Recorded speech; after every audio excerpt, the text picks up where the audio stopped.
Hey, yo, Pro Wrestling Podcast listeners, help us out and click subscribe to show your support. And while you're at it, if you are a Facebook user and you are sick and tired of paying $60 to $100 every year for the latest, greatest wrestling video game, don't do it anymore. Check out Wrestler Unstoppable, totally free on Facebook. Create your own wrestler, get involved in storylines, contract signings, headline pay-per-views, even create your own corporation. Do it all at Wrestler Unstoppable, totally free on Facebook. And while you're at it, check out our Patreon page at patreon.com/ProWrestlingPodcast and become a member of the Pro Wrestling Podcast Patreon family. We'd love to have you. And as always, a special shout out to our buddy Harold in St. Louis, our #1 Patreon member of the Pro Wrestling Podcast.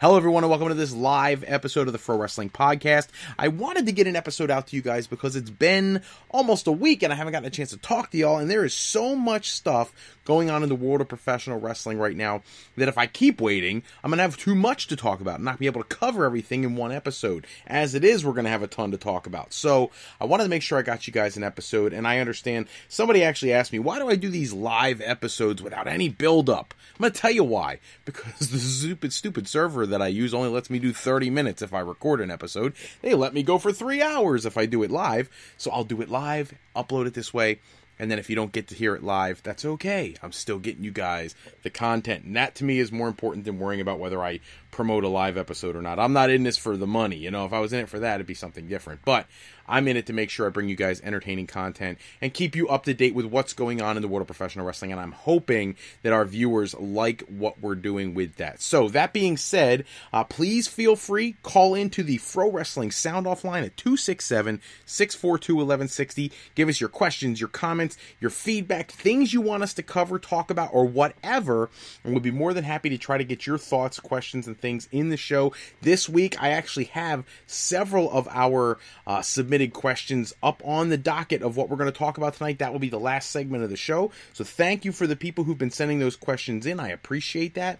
And for anybody who's new to the Pro Wrestling Podcast, if you ever want to know what we're going to talk about in our next upcoming episode or what we talked about in the most recent episode, go to our homepage at frowrestling.com, and there you can see all the topics that we're going to discuss. And tonight, it's a loaded episode. There is so much to talk about because the wrestling world is just a buzz with things going on, starting with what, in my opinion, is huge news and at the same time some of the most frustrating news in WWE right now, and that is the return of the famous Starrcade concept. So for those who don't know the backstory on Starrcade, in 1983, Dusty Rhodes, Barry Windham, and a few other talents had an idea for a mega show. This is before pay-per-views got started. Starrcade 83 was the first big mega show.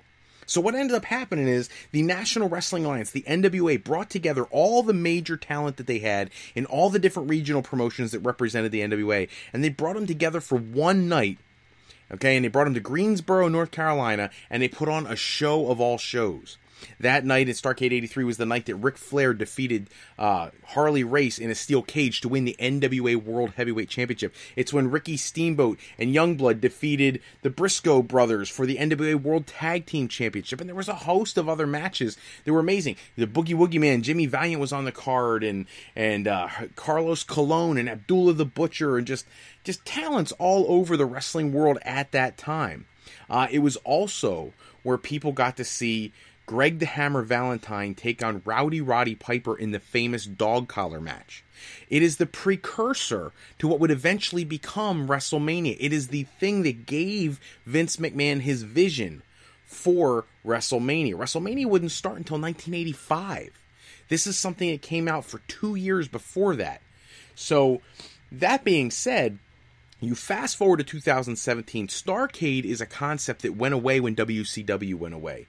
Vince McMahon has long been accused of not wanting to foster concepts or ideas that he did not create or invent. But you could notice recently in the last couple years that has slowly, he's kind of changed his tune a little bit on that. We started out by getting the Great American Bash. That was a Dusty Rhodes concept in the National Wrestling Alliance way back in '85.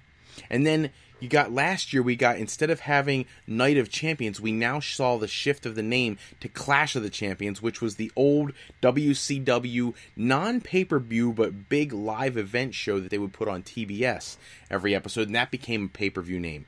Now Starrcade is back. So to me, on the surface, this sounds great. And for those who have not heard, the card will be stacked with predominantly SmackDown superstars, a few Raw people being sprinkled in. Now, when the initial report broke and when I was originally planning what we were going to talk about in my next episode, the Hardys were scheduled to appear, and we already know that Jeff Hardy is now out to injury, so that's not going to happen for him. Matt Hardy probably still will appear. And then all these other concepts are being thrown around. Bobby Roode taking on Dolph Ziggler. 2 steel cage matches. Seeing Shinsuke Nakamura versus Jinder Mahal. Seeing Charlotte versus Natalya. Just all sorts of matches. And now, one of the really cool matches that's been announced, it was said that there would be some legends coming back to the show. The Rock and Roll Express and Ricky the Dragon Steamboat will be there. And the Rock and Roll Express have accepted the tag team challenge of Gallows and Anderson. So you'll see Gallows and Anderson take on the Rock and Roll Express at Starrcade. So all this is good news, in my opinion, as a wrestling fan. Starrcade is something that never should have gone away. WWE never had a December pay-per-view that really felt authentic, original, and it didn't really have a theme that was solid. Now, Starrcade can be that. Now here's the problem. WWE is only putting this show on to counter WrestleCade, which is essentially it's one of those, it's like a Comic-Con for wrestling kind of events. It's going on the same weekend.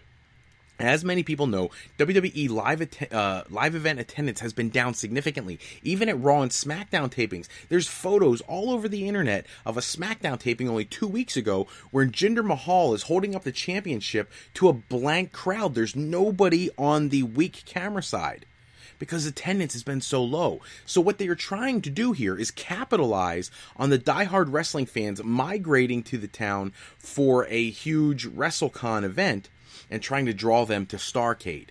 And the reason that's a problem is Starrcade is not being currently advertised as a network show or a pay-per-view. It's just like a house show. Which the issue with that is Starrcade is a pay-per-view name. It is a big deal. You could take this show and you could put it on the network. It wouldn't be that big a challenge. We don't need all the fancy lights and the big Titantrons and all that. Starrcade itself was never about that. It was about high-quality action. The card itself is stacked with some very unique situations, like the Rock and Roll Express Gil Anderson thing. So I would love to see Starrcade actually be shown on the network. As of right now, that's not the plan, and that to me is it's a gross injustice against the Starrcade brand. And it's a missed opportunity. WWE's been missing the boat on a lot of things lately. Giving away matches at, Raw and SmackDown tapings that should be headlining pay-per-views. Or having matches at pay-per-views that should be headlining WrestleMania. Or at least one of the big 4 pay-per-views, meaning the Royal Rumble, WrestleMania, SummerSlam, or Survivor Series. There's no way in heck that John Cena versus Roman Reigns should have headlined or even been included at No Mercy. They didn't even headline. That's a main event headline quality match. You put it as the third to last match on the card. It's ridiculous. So in this situation, Starrcade, the card itself loaded from top to bottom. Who doesn't want to see Charlotte and Natalya in a cage? Like, it's always big news when the ladies do something out of their normal realm of comfort zone. That's an awesome match. Put it on the network, WWE. Speaking of WWE news, Hulk Hogan is in the news this week because he had a conversation.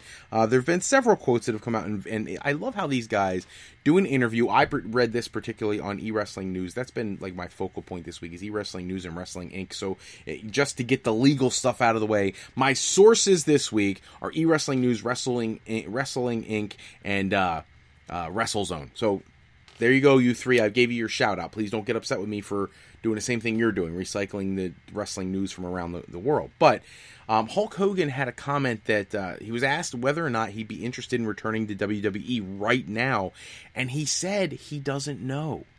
Hulk Hogan, it's more like the ball is in their court, but even if they were to make an overture to Hulk Hogan to return, he doesn't know if he'd go back as of right now. He's very happy with the way his life is now, and it's clear from the interviews that he's been doing that he's very much was offended the way he was just cast off when he needed support the most.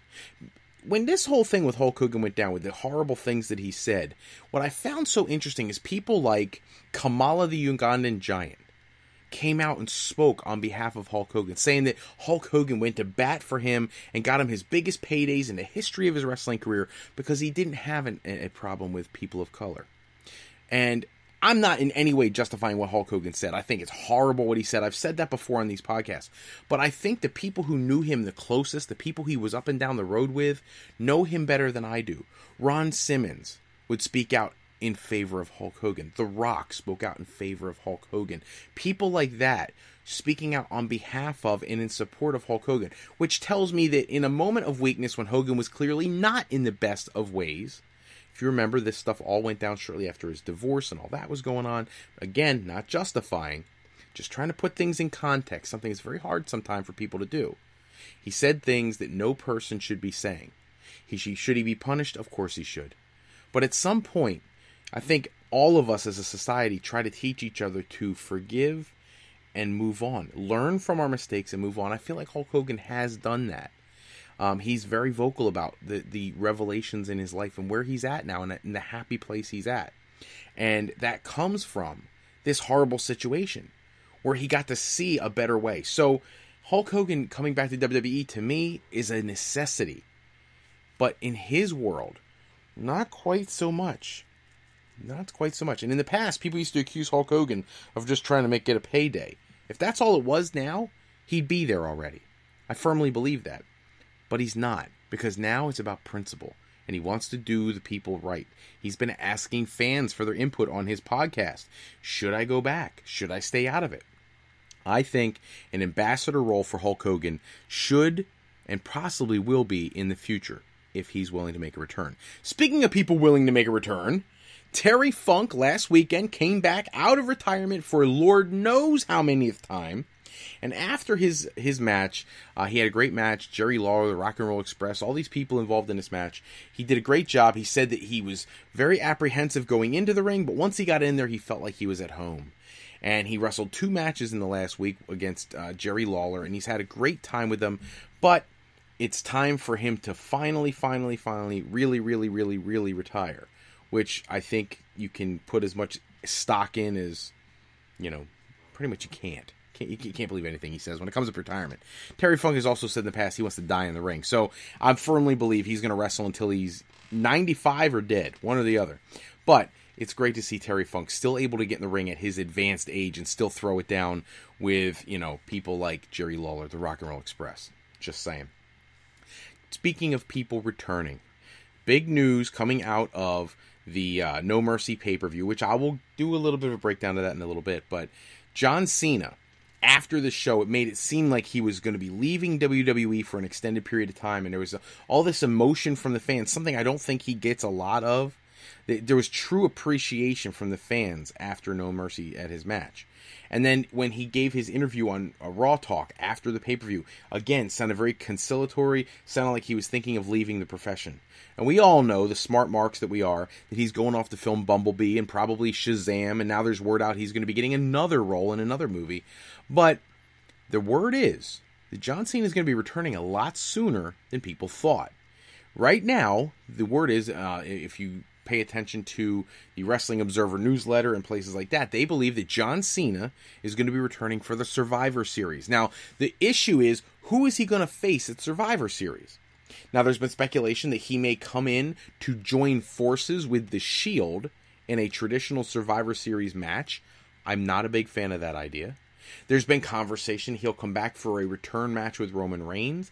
After everything they just did this week on Raw and on Raw Talk after the pay-per-view and everything else to build each other up, I think that would be a horrible idea. And then the other concept that's been thrown around is John Cena returning at Survivor Series to face The Undertaker. Now, we've seen comments in various media outlets talking about everybody from Jim Ross to Bruce Pritchard to everybody else talking about they don't think he's done. Bruce Pritchard said, I think we'll see him wrestle again. Jim Ross said that if he wanted to wrestle again, he could probably lace his boots up today and get in the ring and go. So I don't think that the door is slammed shut on an Undertaker return. And if he returns at the Survivor Series to take on John Cena, I fully expect he'll be back at WrestleMania to take on somebody else. The question is, who is that somebody else? Because it was supposed to be John Cena.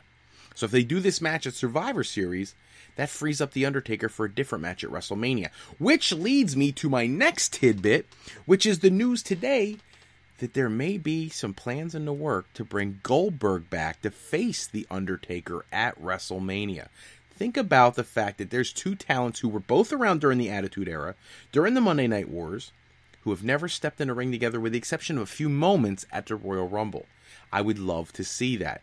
I don't necessarily think that that's something that's definitely going to happen. I still think Goldberg's best use would be in a short stint in a Royal Rumble, just like Rob Van Dam and people like that who come back for returns. But I don't see him working a long program unless it's a one and done. Maybe he comes in at the Royal Rumble, bumps into The Undertaker in the ring, and that leads to their match at WrestleMania. I'd be fine with that. But anything else, I don't think is a good idea, just because of the way he was booked in his previous run. Speaking of people who, either are or are not retired, that we're talking about Kane. Kane, as many people know, is running for mayor of his local township, and he was doing an interview this week, doing a promotional tour for his campaign, and he was asked, is he retired from WWE? And his response is the one that everybody always hears. He said, we have a saying in our business, never say never. To me, if he wins this election, he's 50 years old, the guy's probably going to contribute his time to doing what he's supposed to do. But if for some reason he does not win this election, I don't think it's anywhere out of the realm of possibility that he walks out to the ring at the Royal Rumble. Remember, Kane, for many, many years, was the guy who held the record for the most eliminations in a Rumble. I think they would play up on that and put him into the Rumble just for that purpose. And I think the fans, he's been gone long enough that the fans would really explode in excitement to see Kane return to television. Speaking of returns to television, Brock Lesnar, his return has been announced. He will be at the Go Home episode of Raw ahead of Survivor Series. Now, he has not been advertised for the Survivor Series, but there is rumors floating around out there now. Brian Alvarez reported this, as have other media outlets, that the plan right now for Brock Lesnar is to face Finn Balor at Survivor Series for the Universal Championship, because Finn Balor has never received his rematch after having the title taken away from him due to the shoulder injury last year. So, what we're looking at is a blow-off of the Bray Wyatt feud at TLC, leading to Finn Balor being freed up to potentially take on Brock Lesnar at the Survivor Series pay-per-view. I'm actually okay with that. I would love to see the match. The only thing I have a concern with is the size of Balor.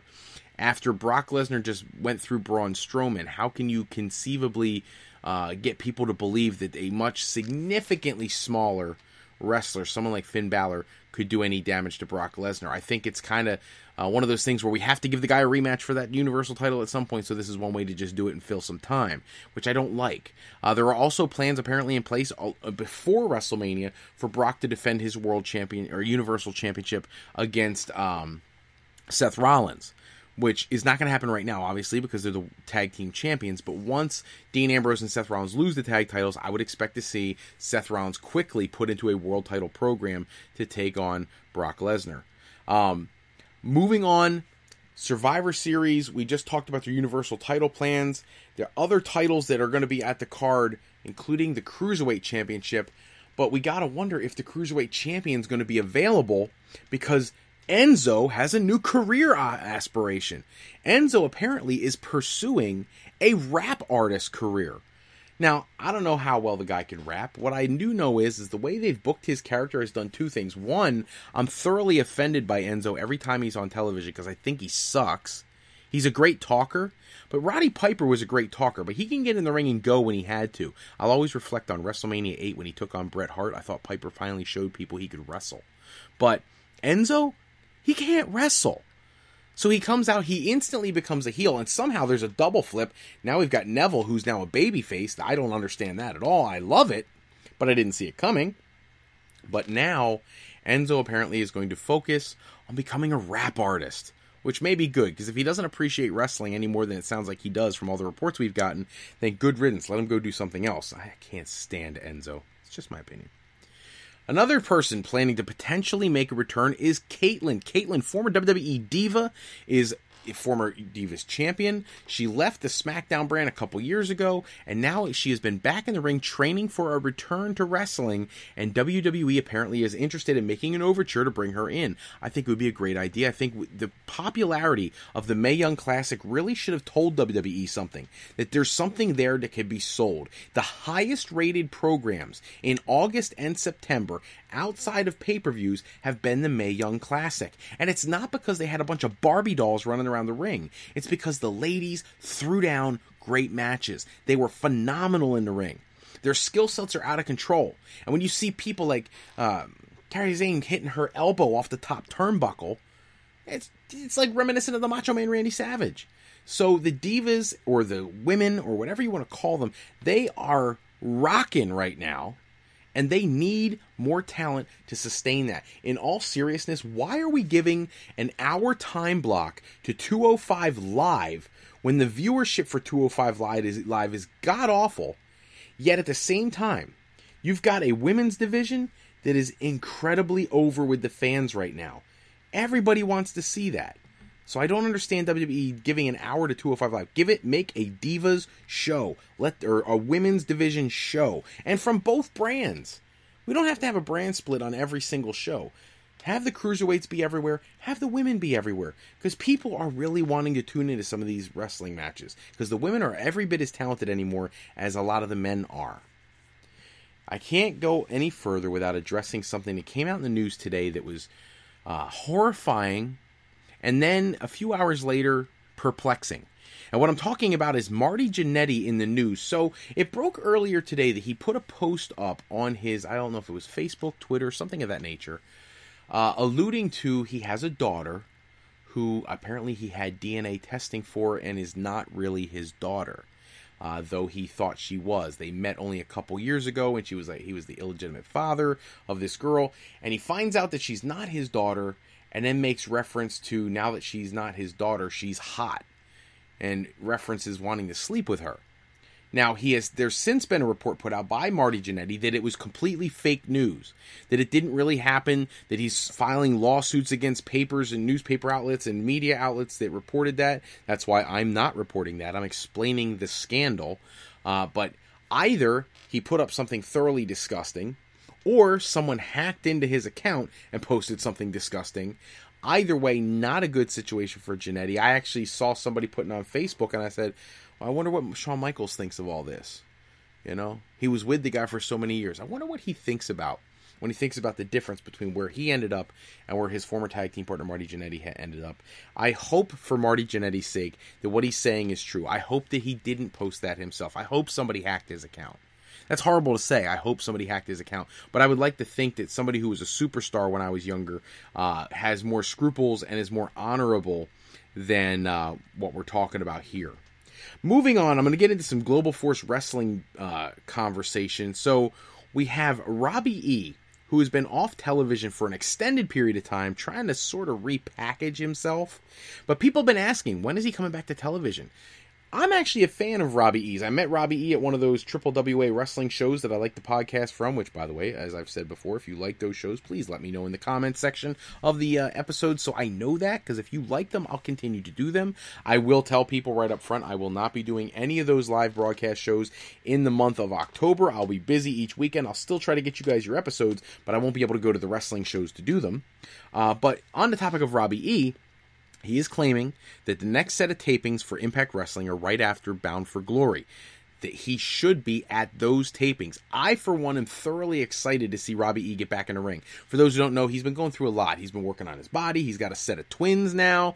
You know, he's got the whole family thing going on. He's been very busy, but now it's time to get back to business. And Robbie E is a very talented performer and worker. I would love to see him someday in the WWE ring. I'm concerned that they wouldn't know what to do with him because they never seem to know what to do with really, really talented people. I think they can't even book Nakamura and Bobby Roode correctly.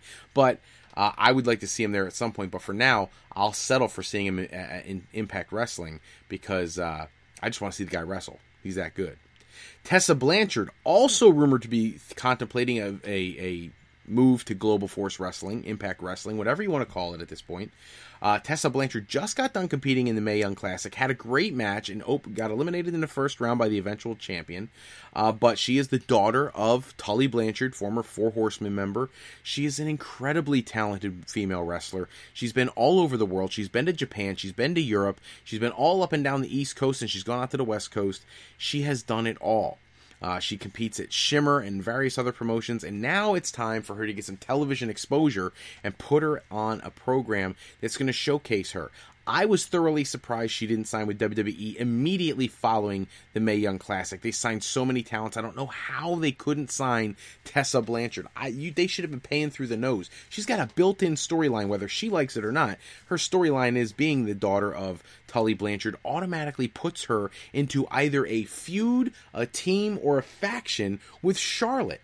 How could you not capitalize on that? Talk about four horsewomen. You could have the daughters of the actual horsemen be a team. I don't understand not signing her. It blows my mind. Speaking of news and things that blow my mind, 12 years ago, New Japan Pro Wrestling used to put on an annual tournament called the Young Lions Cup.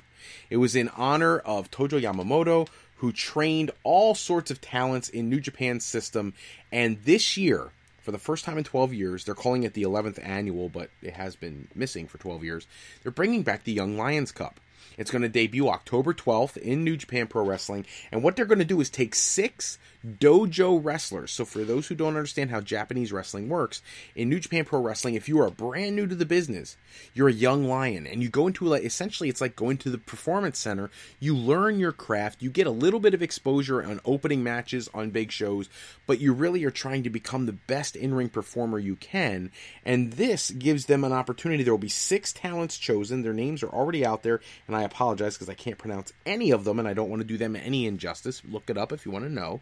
I can assure you it's going to be challenging to know who they are because they have not had a lot of television exposure yet. But they'll come out and they will compete in a round-robin style tournament that will take place starting October 12th. This is a very exciting thing because it gives wrestlers in various other promotions around the world who don't have the same exposure level an incentive to go to New Japan Pro Wrestling and train at the dojo. People like Chris Jericho, people like Chris Benoit, Eddie Guerrero, Dean Malenko, all have spent time as young lions in New Japan Pro Wrestling. And look at their careers. Owen Hart is another one. So this is an opportunity to really see some up-and-coming stars who you don't know their names yet, but who will, I guarantee you, will put on a great show because they are really hoping to pull in some audience for this and make it an annual thing once again. Got to get to what I consider to be funny news this week. Daniel Bryan in the news again. I will tell you, not that I'm trying to send people to watch other programs or other web pages, because I said the whole thing earlier about the sites that I read to get information to share with you guys, but I am going to share this. Wrestle Talk TV is a vlog on YouTube that I tune into quite often. I love their host, Ollie Davis, and they did a story this week about Daniel Bryan. And they've been doing this for almost a year now, about how much Daniel Bryan cares what WWE thinks of him. That's not the words they use, but I have a PG show, so I got to keep it clean. And this week, it came out, they were doing this whole media thing, and he and Brie are shopping, and as they're shopping, Brie is trying to understand why Daniel Bryan is growing his hair out. And he says, maybe it's because I want to go to Mexico and wrestle one of those, I forget what they're called, the hair versus mask matches. You know what I'm talking about? So Daniel Bryan hints at an in-ring return because he wants to face off in Mexico in a hair versus mask match, so he's growing his hair out. WWE has done everything they can to keep him out of the ring. They've given him this general manager role, which obviously he doesn't like at all. And now, we'll get to what else happened this week with Daniel Bryan, but it seems like every time he gets an opportunity to upset the boss, he goes for it. I don't know if he's trying to get his release or what he's trying to do, but at the same time, I find it fascinating that Daniel Bryan is one guy in WWE who doesn't seem to care what anybody thinks of what he says or does. He's going to be himself. He kind of reminds me of CM Punk in a way, except he does it in a humorous way. Incidentally, I'd love to see him go to Mexico and wrestle in one of those matches, but I can't imagine if he lost the match, seeing him have to shave his hair off. Kind of crazy. Just my opinion. Chris Jericho in the news this week, all over the Festival of Friendship from way back in February, and the conversation is about the day that the Festival of Friendship was supposed to take place. This was an angle that Chris Jericho had pitched directly to Vince McMahon months ahead of time, and he explained the whole thing, laid it all out for him, how it was going to go with dancers and that stupid magician that he had out there with him and all these things, and it was all set in stone. He got it cleared by Vince, and apparently the day that they were going to Raw to perform the Festival of Friendship, Vince McMahon was not at the show. And Triple H was. And Triple H was in charge. And apparently, Triple H tried to change the entire segment. He wanted to have none of the fun stuff, none of the clowns or the magicians, no ladies dancing. He just wanted to have Kevin Owens go out there and attack Chris Jericho, and that would be the end of their friendship. And I feel like the Festival of Friendship, and Jericho referenced this, the part where he pulls out the gift and he holds it up, and it's the list of KO, and he figures out that he's on the list, and KO attacks him. You can't buy that kind of drama. That's classic drama. That's what you need. And here Triple H was going to squash that, and I have a tough time right now, because so much of what Triple H has done has been fantastic with NXT. I don't see how he could be so oblivious on this subject that he tried to squash Chris Jericho's angle that he was planning to run. Blows my mind. And I'm glad to hear that Chris Jericho fought for this all the way to the point of threatening to call Vince on the phone live and have Vince back him up on the fact that they were doing it a certain way. And it gives you a couple things. One, it shows you a little bit about the backstage politics in WWE and how it doesn't matter how far in advance they book things, how things seem to change whenever somebody in a position of authority decides to change them, which is not healthy for the product. In addition, it also tells you the kind of relationship that Chris Jericho has with Vince McMahon, that he can throw down that kind of gauntlet, really put out an angle, and push for it to go through, and he can fight tooth and nail for his angles, and he doesn't seem to have a negative adverse effect on his career. At this point in this show, we've talked about a lot of things. I have yet to discuss No Mercy, Raw, SmackDown, Hell in a Cell, any of those things. I'm going to do that now. And the reason I've waited is because I've been listening all week to everybody in the world reflect to these shows and pay-per-views, and I need to hear sometimes what fans think before I pass judgment. Because I think, look, I love doing these shows, but I'm a fan just like you guys are.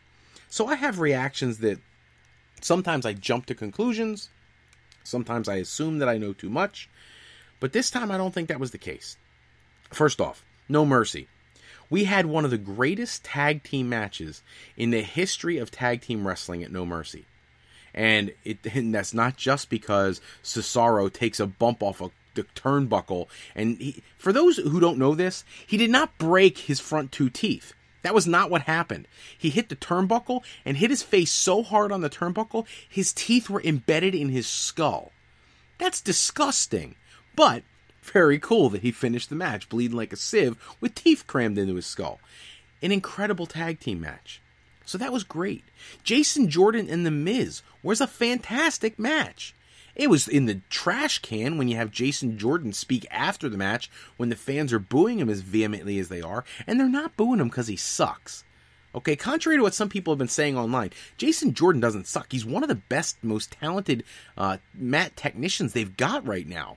And he's done that in a very short period of time. They're booing because they're sick and tired of hearing Kurt Angle's son. He's not Kurt Angle's son. Move on. Get off that. Kurt Angle wished him happy birthday today. Happy birthday to my son. Shut up. He's not your kid. How stupid do you think we people are?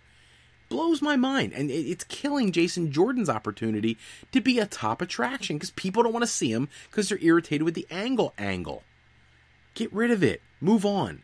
Separate that as fast as you can. At No Mercy, I actually enjoyed. I thought that the Finn Balor match going against Bray Wyatt was probably the best match that the two have had. I'm not going to say it's match of the year quality, but there was definitely some spots in there that made the match significantly better than anything else they've done. That's just my opinion. I know some other people like some of their other encounters, but I thought this was so well done. So all that being said, and I'll actually go I'll go one step further. I thought the women's championship match was fantastic. The power bomb on Nia Jax outside the ring was insane. I didn't like that they had Bayley pick up the pin, unless you're going to build Emma to something else later, which I don't think they're going to do. But But I thought the women's match went over very well. I actually thought that the beginning of the Braun Strowman match... I'm sorry, let me back up. The beginning of the Roman Reigns match with John Cena started out so slow. It just seemed like it was dragging, and then all of a sudden it's like a light switch went off, and they kicked it into high gear, and suddenly it was fantastic. And I thought John Cena put on a great show. I thought Roman Reigns looked solid. And I hope fans get off the booing Roman Reigns bandwagon. I understand he's being crammed down your throat. I understand you don't want to see him at WrestleMania against Brock Lesnar. I don't either. I'm sick of it too. But here's what you can't deny. And this is what smart wrestling fans claim, I'm putting air quotes up, I know you can't see. They claim they want to see is great wrestling. Roman Reigns put on a great wrestling performance. If you appreciate great wrestling, get over the fact that they're cramming him down your throat and just enjoy his matches. That guy can wrestle. John Cena, 5-move John Cena, can wrestle. And they did. And it was engaging. Now, I ain't going to lie to you. For those who follow me on Twitter, you probably saw that when the match ended, and I get to see 4 attitude adjustments, including 1 off the turnbuckle and 2 in a row, and Roman Reigns kicks out. And then he hits 1 Superman punch and 1 spear and pins a 16-time world champion with a man who, I don't care if he's 40 or not, he still looks ripped like he did when he started. I had a problem with that. But I don't have a problem with him winning. I just thought he should have won in a more impactful and amazing, spectacular way. Okay? There are people who are... I love that somebody held up a sign that said, if Cena loses, we riot. John Cena has never gotten that kind of love or appreciation. So to the fans out there who at the end of the match were cheering for John Cena, or if you were sitting at your home and you were cheering for John Cena at the end, kudos to you for being true wrestling fans. John Cena has given the last 15 years of his life to try to give you the best show he can. And he tries every time he goes out there. If he doesn't deliver on a great match, that's not because he hasn't tried to do it. You've got wrestlers who are incredibly talented who are lazy out there. There were reports last year of Dean Ambrose being super lazy when he wrestles. That has never been the case with John Cena. Randy Orton right now is being accused of being lazy as he wrestles. Never the case with John Cena. So please, thank you to the people who are finally giving John Cena his due. He is significantly better than people have wanted to give him credit for an extended period of time. And congratulations to John Cena on a great match. And it's not the end of his career. We all know that. He'll be back. He's going to win another world championship from Jinder Mahal. Doesn't it suck that we already know that? I think he'll win his 17th from Jinder Mahal and lose it at the Elimination Chamber and then have Nakamura versus AJ Styles. There's my booking of what they're going to do for WrestleMania. But even if that's not the case, this match in and of itself, solid match. I just hated the way it ended. Then we get the Enzo thing. Dear God, what an insult and a disgrace to the Cruiserweight division. However, people are interested for the first time ever in the Cruiserweight division. Now, I will say this. On Monday Night Raw, the interview, the last segment of the show, Enzo was dead right. When was the last time the Cruiserweight division was the final segment of Raw? I can give you the answer, and you should know it. Never. It has never, ever happened. Because they've never had a storyline that people gave a crap about. People like Neville. People, for some reason, respond to Enzo. So the two of them being in the final segment of Raw, when he was throwing out there that he's the most successful Cruiserweight of all time and this and that, there's a reason he's saying that. Because he was the main event. Now, the flip side of that is, you know why he was the main event?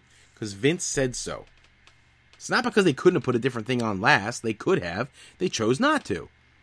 Now, in the coming weeks, it'll tell if Enzo really is a draw for 205 Live. That division has been dying. What I love, though, is when they brought all the talents to the top of the ramp on Raw. They have them all out there. And I know I'm kind of mixing No Mercy and Raw. I apologize, but that's just what I got to do in the time constraints that I have. When they do that segment on Raw, I thought it was phenomenal to see how much talent was standing on that apron. WWE has an incredibly deep and rich Cruiserweight division, and hopefully Enzo bringing attention to that division will allow some of those other talents to get the exposure they deserve. Rich Swann is amazing. TJ Perkins is amazing, but we've seen a lot of them. We haven't seen Grand Metalik almost at all. We haven't seen a lot of Arya Daivari. We haven't seen a lot of Drew Gulak. Hopefully we get to start seeing them in a much more prominent role on Raw facing the new Cruiserweight champion Enzo, because you don't need baby faces and heels in this feud. They're all baby faces going against the only heel, and that will work, because that's how badly people either love or hate Enzo. Gonna move on and talk. I apologize. I can't move on yet because I didn't talk about Brock and Braun. Oh my gosh, what a letdown. So much potential. Heading into this match, they have destroyed, beaten up, and dismantled everything around the ringside so much. And then you get to this match, we finally... You know how they did such a good job of keeping these two apart as long as they could before they finally got at each other at SummerSlam? Well, this was the opportunity for them to just let the two of them go and really just destroy the ringside and have like a really high-profile, brutal match. And instead, we got that crap. We got running power slams and Kimura locks for 10 minutes and Braun Strowman never recovering from that Kimura lock, which I guess they're chalking up to his elbow injury earlier in the summer. But it was horrible. And then you got this guy who just doesn't get pinned ever in Braun Strowman, and somehow Brock Lesnar, who's been getting completely dismantled on Raw before this, somehow finds a way to pick him up F5 in one time and pin him. What does that say about Roman Reigns, who puts him through an ambulance and drives him into a wall and every other thing, and he still gets up, but he can't get up from one F5? What, are you kidding me? So if I'm looking at No Mercy, that Tag Team Championship match puts it over the average marker. Slightly above average, just my opinion. Raw, not much different. Raw felt so generic this week. And viewership for Raw is dropping. They're under 3 million viewers. That's a problem. WWE needs to be above that. I keep forgetting to do this in episodes. By the way, I haven't mentioned it in a few minutes since the onset of the show. If you have questions, comments, or concerns, by all means, do one of two things. If you're listening to this podcast through Spreaker, go on to the chat section and shoot me your comments. I'll see them immediately. If you have something you'd like to say or add to the discussion, you can also go through the Fro Wrestling Sound Off line at 267... good Lord, I just totally blanked on my own phone number. 267-642-1160. I don't know how I didn't spit that out faster. Send us your questions, your comments, anything you have to say. Tell me what you thought of No Mercy. Tell me what you thought of Raw. What you thought of SmackDown. SmackDown I thought was garbage too. Ty Dillinger gets made to look like a punk. I don't like that. I thought they were doing a good job building him up. I thought they should have had a schmaz ending and have a triple threat match at the Hell in a Cell with AJ Styles for the United States Championship, but they screwed that up. I thought the Jinder Mahal stuff, he is continuing to make the WWE Championship look like it means nothing. Shinsuke Nakamura is less and less believable he's going to win that title, no matter what they try to do. Bobby Roode smiles too freaking much, and he's completely unbelievable in this character. He's totally miscast right now. Dolph Ziggler, I actually really like Dolph Ziggler this week. He was the lone bright spot on that show for me. And, you know, thankfully next week we get the Fashion Files back, because they're probably the most entertaining part of SmackDown right now. The women's division, they're solid, but they don't get enough airtime. So, No Mercy, Raw and SmackDown. God-awful this week. They could, I mean, look, we got a few good matches on each program, but we're tuning in for 3 hours on Monday, 3 hours this past Saturday at No Mercy, and 2 hours on Tuesday night for SmackDown, and we're getting the equivalent of 4 or 5 matches to watch. That sucks. WWE, get your act together. Hell in a Cell is right around the corner, and we need to start building towards a big pay-per-view. Shane McMahon versus Kevin Owens has all kinds of storyline written on it, but we all know Shane can't fight. It's going to be like the Shane McMahon-Undertaker match at WrestleMania. Shane's probably going to come out losing. Kevin Owens will come out winning, which is what should happen. But where are they going after that? And what other match? So we're going to have the New Day and the Usos in Hell in a Cell. I find that mildly intriguing, but only if all 3 members of the New Day find a way to get into the cage, or the Usos have a third member show up. I think they should put a call in to Dad and bring Dad to the ring with them. I think that would add a really cool layer. The women's championship picture, very cloudy to me. Natalya and Charlotte sounds great on paper, but I don't think they'll give them enough to really make it matter.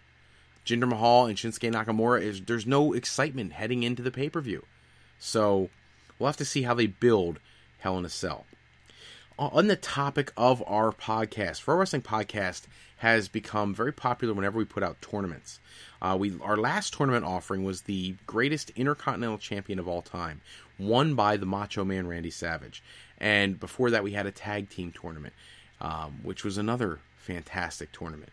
But what I'm hoping is to get the newest tournament offering up in the next week or so for you guys, which will be focused on the female wrestlers in the business, the greatest women's wrestler of all time. And the issue I have is for those who don't understand how tournament brackets work, you need to have a certain number to make the numbers work right, and I'm really close, and I've run out of female names. So I'm doing my research, trying to come up with exactly the right number of female names to give you guys the most quality tournament that I can, and I will get that tournament up to you as soon as possible. The greatest women's wrestler of all time. So, of course, names in there are going to be like the Fabulous Moolah, Mildred Burke, but you're also going to see more contemporaries, Lita, Trish Stratus, people now, Charlotte, Becky Lynch. You'll see a little bit of everybody in that tournament, as well as tons of independent talent or Ring of Honor, Impact Wrestling talent that a lot of times people have a lot more respect for, because, let's face it, the Knockouts division in Impact Wrestling for a long time was significantly better than the Divas. So they'll all be in there. I literally went company to company, snagging all the names of all the talent they've had, because I really want to make sure we have the best list we could possibly have. And I'm going to be putting a contest out there. It's coming soon. I've put it out there repeatedly. I would love to have you be a Patreon member of the Pro Wrestling Podcast family. That helps us expand our show and provide other services along the way. But we have not had as much success with the Patreon page as we would like. So we want to encourage you guys. So here's the way this is going to work. The Pro Wrestling Podcast is looking for Patreon members. And in the past, you've needed to contribute $50 a month to be a guest host of the Pro Wrestling Podcast. We're going to change that up. For $25, you're guaranteed in the month of October to host an episode live. But if you contribute $10 a month, you'll be entered in a drawing to host an episode live of the Pro Wrestling Podcast, going live at 9:05 episode on a Saturday night that we will plan in the month of October. So, for all those people who tune in every week, if you want to become a Patreon member, go to patreon.com/Pro Wrestling Podcast, contribute today, and you could be hosting a show with me at one of our going live at 9:05 episodes. And on that topic, our Patreon members, we have a few people. We have one person who actually shows up on our Patreon page, which is Harold in St. Louis. Thank you, Harold. You're amazing. We love you very much. We have another one of our diehards located in Hatfield, John of Hatfield. And we have Nate in Sellersville, who are the three most consistent commenters and contributors to the podcast. So I wanted to give those three a shout out tonight. And I actually have a new young viewer who's only been tuning in a couple weeks, but he loves the show, and I told him I would give him a shout-out. Anthony Cardi, you're the man. And I have some questions from some of our fan submissions. This week, first off, it's a blunt question. Question from one of our listeners, is Vince McMahon completely out of touch? And that's it. That's what they left their question as. And my immediate response is, absolutely. You know why? Because Vince McMahon started doing this back in the 60s. He was around when Gorgeous George was wrestling. Black and white television. He doesn't understand the millennial mentality or the influence of smart marks. The people like you and I who go on every website in the world and find out what's going to happen a year ahead of time. He really believes that you people don't know that Brock is going to face Roman Reigns at WrestleMania. He thinks it's a surprise. And when people tell him it's not a surprise, he doesn't change what he's doing because he's thinking that in some way, using his old 1970s and 80s mentality, that he's going to trick you into being surprised. It's not happening. We're too smart for that. Last year, when Goldberg was coming back, we all saw it coming months ahead of time. And then he thinks he surprised you because you had such a huge response. Do you know why you people had such a big response for Goldberg? Because we all knew it was coming and we like Goldberg. It wasn't because WWE surprised us. That arena wasn't filled with Goldberg signs the first time they ever announced anything. And for those who don't know what I'm talking about, I'm not talking about the first time he showed up on Raw. I'm talking about Goldberg signs riddled throughout the arena weeks beforehand when the news first broke on news outlets, media outlets, that he was potentially negotiating with WWE. The minute he was included in 2K17, people started showing up with Goldberg signs because we knew what was coming. So Vince is completely out of touch. He doesn't understand how to keep the mystique of pro wrestling in today's world. And he doesn't know how to book anymore like he used to. Pat Patterson used to do most of the booking for Vince. And he did an incredibly amazing job, and I think Pat Patterson is what WWE is missing the most. Someone with his creative genius, or a Dusty Rhodes, or a Jake the Snake Roberts, or a hot stuff Eddie Gilbert who used to book Mid-South and the UWF, places like that.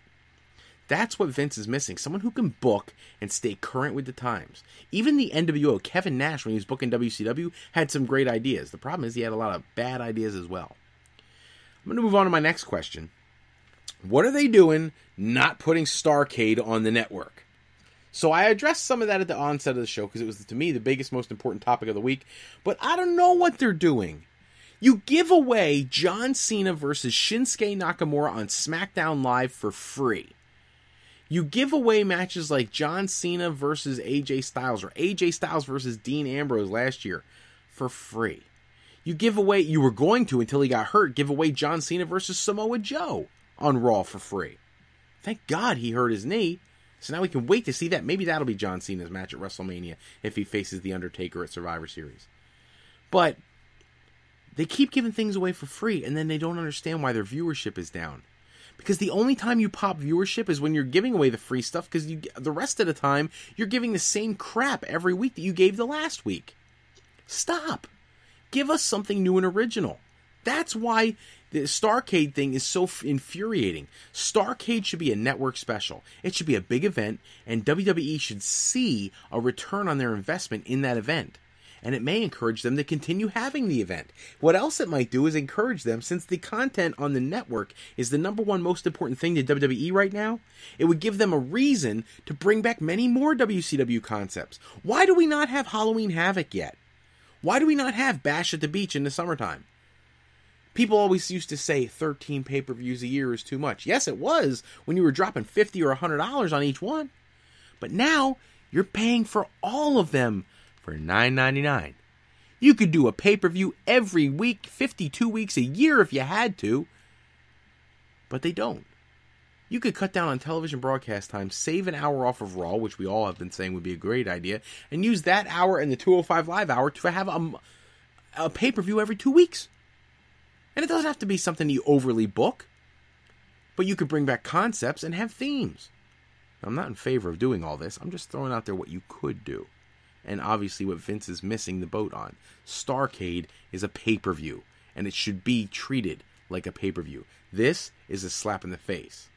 Incidentally, on the topic of Starrcade, Cody Rhodes, still not booked for the show, but Michael Hayes, Cody Rhodes, and various other talents have clearly weighed in on that issue, and I hope they find a way to pull it off. But it's not likely, because the thing I forgot to talk about when we talked about Raw was the invasion by Ring of Honor.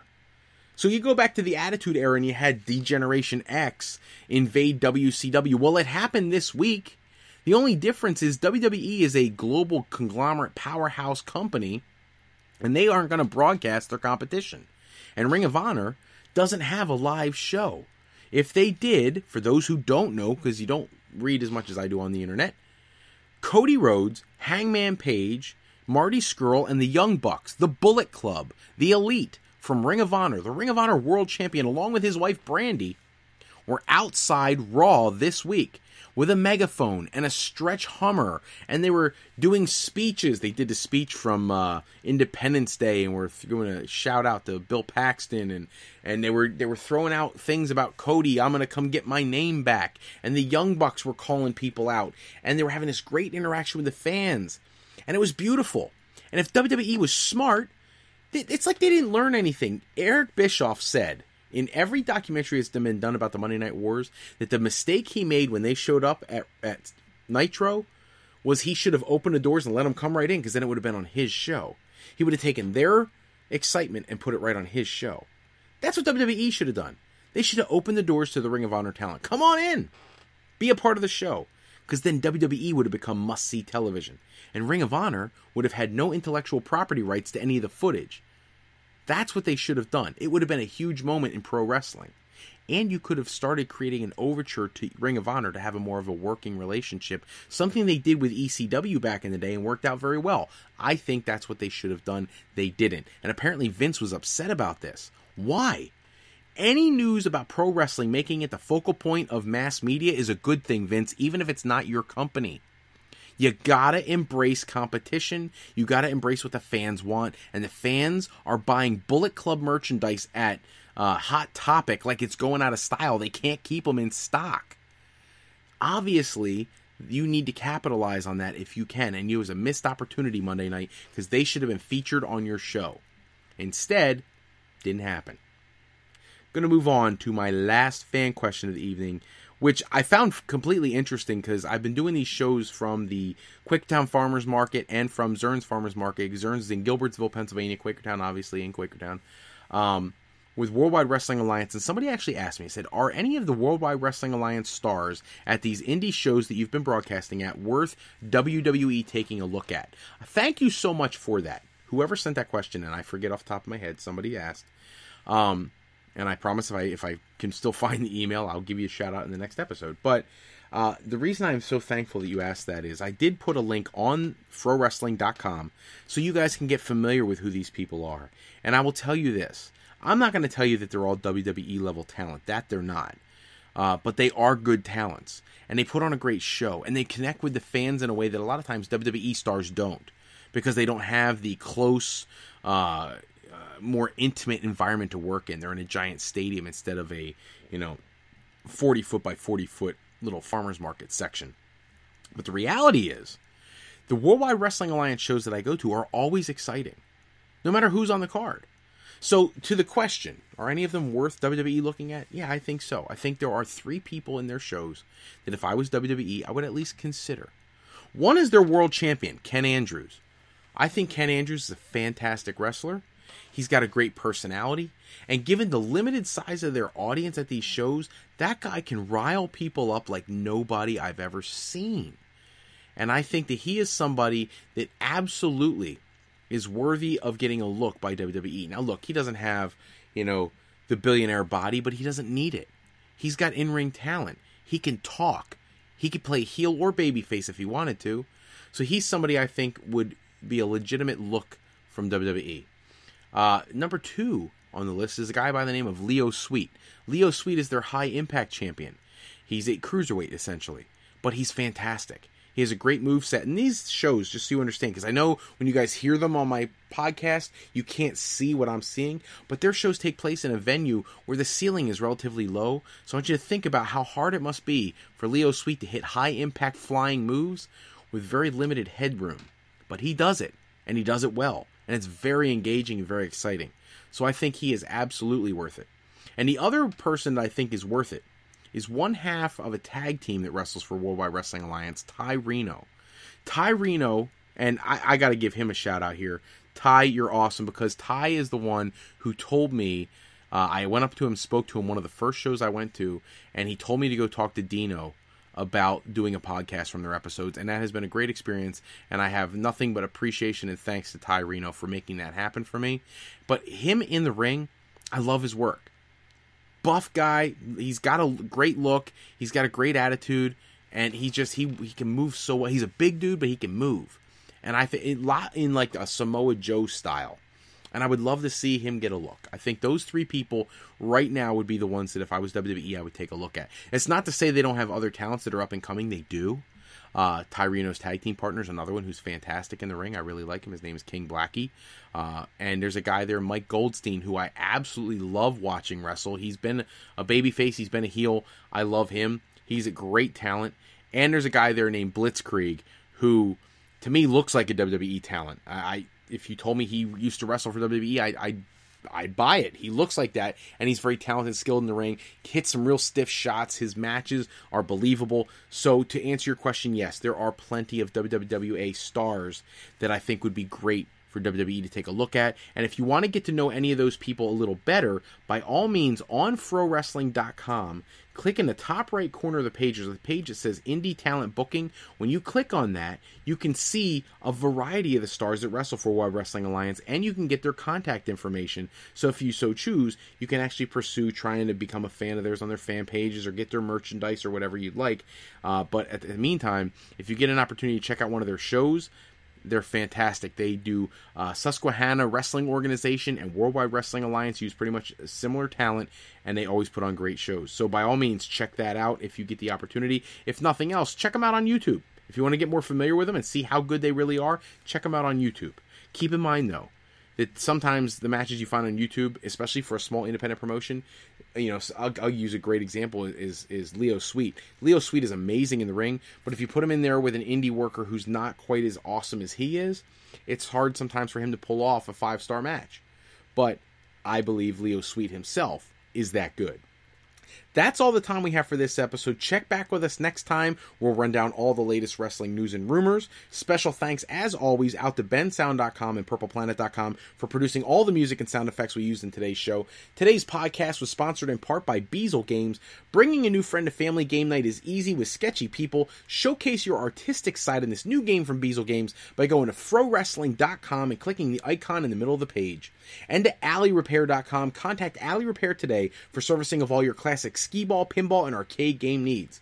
Be sure to shoot over to our website at frolifeplanning.com for all your higher education needs. If you're looking to go to a college, a university, or you need additional training to pursue an alternate career path that you never thought you'd go for, and you just need to get it done, contact us today. That's what we specialize in, helping you navigate that next step or that next trajectory in your career. Fro Life Educational Planning is for today, for tomorrow, and for life with Fro Life.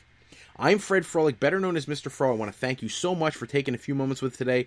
And I got to have an edit to the website if you're looking for more wrestling news and rumors. Their webpage is www.thesportsjunkies101.com. That's THA sportsjunkies101.com for the latest articles on the world of professional wrestling. I should have an article myself up there in the next day or so. By all means, check those out. And until next time, take care, everybody. I will talk to you on our next live episode.